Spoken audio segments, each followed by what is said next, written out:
Bienvenidos a este espacio de luz desde el centro del tiempo. Todos podemos encontrarnos aunados. Hoy con ustedes, la extraña resurrección de Joan Norcott. Fíjense, a mediados del siglo XIX llegó a manos del Dr. Henry Sampson la copia de un viejo manuscrito redactado 200 años antes por un antiguo parlamentario llamado John Maynard, donde este hombre narraba un caso muy extraño de tipo judicial del cual había sido testigo y que en apariencia se resolvió gracias a que la víctima regresó momentáneamente a la vida para delatar a sus asesinos. Bien, el crimen tuvo lugar en Herefordshire, condado cercano a Londres, durante una noche de 1629. A la mañana siguiente, Joan Norcott aparecía degollada en su propia cama.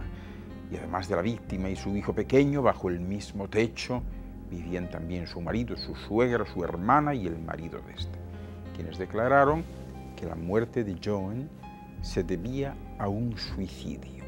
Sin embargo, la escena del crimen y la personalidad de la víctima no parecían apoyar esta hipótesis, por lo que el jurado solicitó al juez la realización de la prueba del tacto, un viejo procedimiento judicial todavía vigente en aquella época y que se basaba en la creencia de que el cuerpo de la víctima de un asesinato reaccionaría de alguna manera al contacto con su asesino. Así que 30 días después de haber sido sepultado, se exhumó el cadáver de Joan Norcott. Las 4 personas adultas que compartían casa con ella fueron instadas a tocar el cuerpo una por una.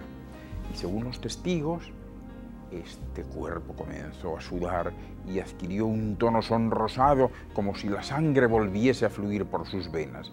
Entonces abrió primero un ojo y lo volvió a cerrar, y repitió el guiño 3 veces a la vez que les apuntaba con su dedo índice y lo volvía a retirar. Finalmente regresó a su estado anterior, dejando a todos los presentes, pues ya se pueden imaginar, entre estupefactos y aterrorizados.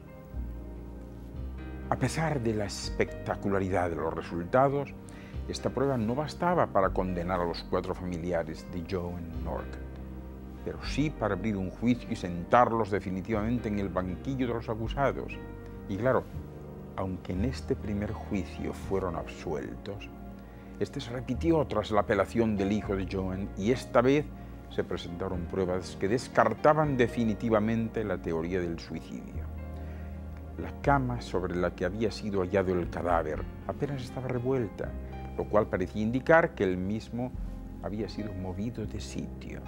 El cuchillo estaba demasiado lejos de la cama como para que lo hubiese empuñado la propia Joan, y esta tenía, además de la herida en la garganta, tenía el cuello roto.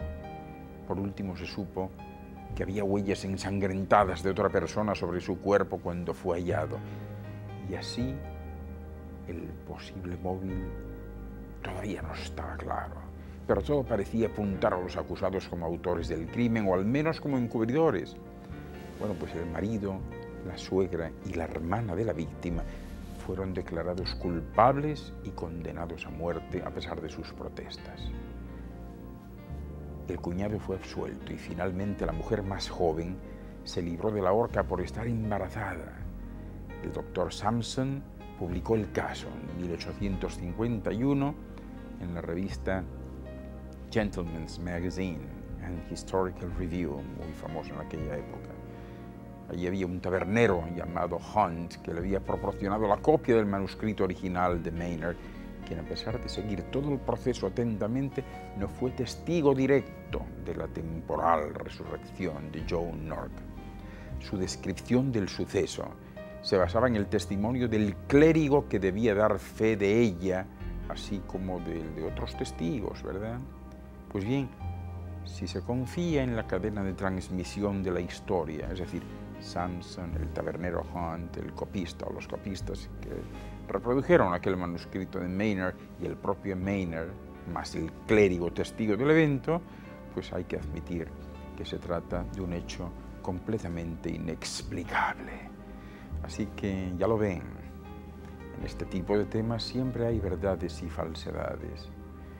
Pero en esta ocasión yo solamente se lo he contado. De ustedes depende creerlo o no creerlo. Soy Ángel Luis Fernández. Muchas gracias por su atención.